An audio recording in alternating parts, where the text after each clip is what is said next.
The Lord tells us to come to Him, all you who are weary and burdened, and He will give you rest.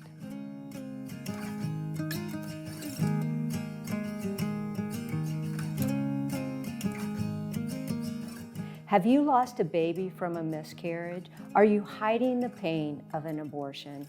Singer, songwriter, and worship leader Phil King has witnessed many friends undergoing grief and the journey to heal. His songs are reaching millions, and his message to you will touch your heart. This is his story. This is today's Nashville. This is faith. Phil, what a blessing to sit down with you this morning. Welcome to today's Nashville. Thank you. Thank you for having me. You know, I love your worship and ministry. Tell me more about it. When did you decide to get into becoming a worship leader? And Well, I was forced. My mom, growing up, you know, I just wanted to play baseball, you know, and sports and stuff in high school.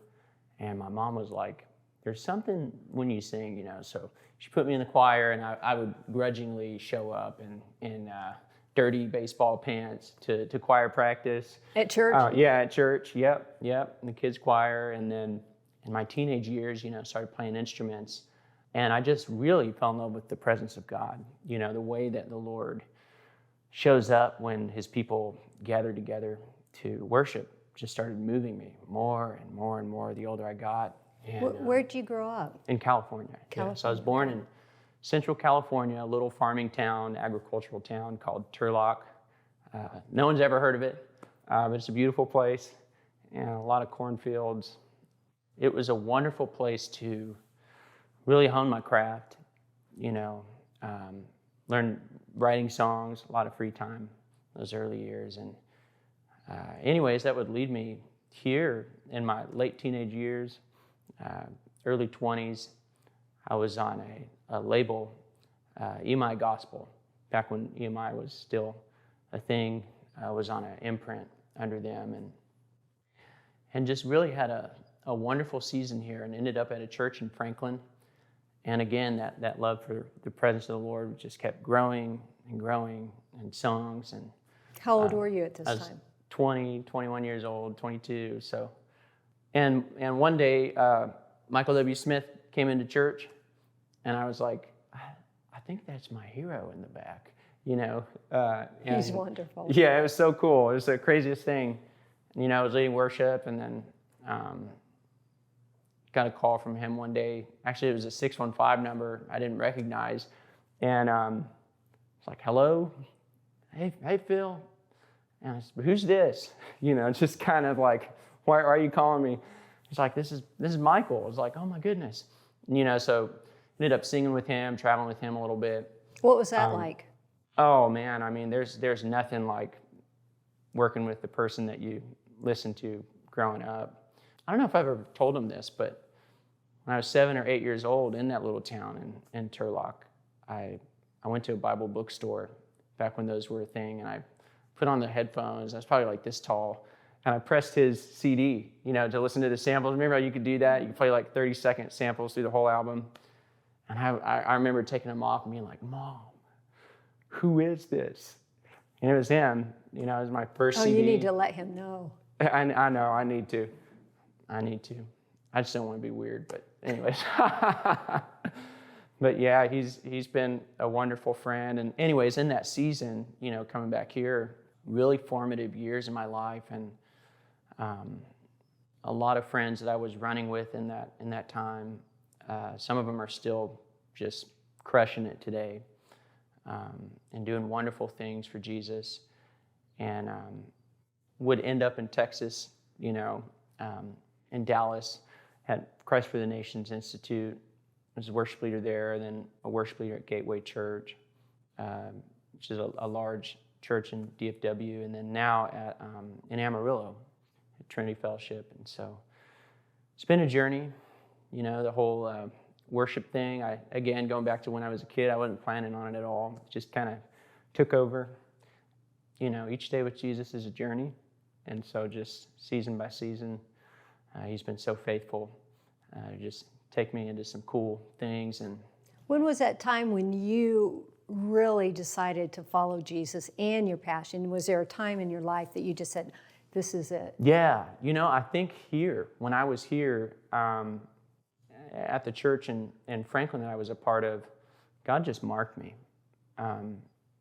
And I really fell in love with his kingdom and the church and ministering to people in that season, and that just kept growing. Is there a song that you can think of that has really touched your life growing up or? Yeah, I would say, not to keep talking about Michael, but that worship album he put out, in the early 2000s, really, I remember as a kid just soaking in that constantly, that really set me on a trajectory. And again, bringing up the presence of the Lord again in corporate worship, that I love to write songs like that. But something about being a worship pastor and being in the church has really set me on a course and triggered my love for, like I said, ministering to people and their needs and their brokenness and what's happening in their lives, as well as doing songs that are in corporate worship settings. And there's a song I wrote called Not Forgotten that really infiltrated the pro-life movement. I would say those two things, those are my two spheres that I love to operate in, love to work in, bringing God's people together to sing to him, as well as really ministering to the brokenness in people. Right. You wrote Unforgotten and Miscarriages. That's your ministry. Yeah.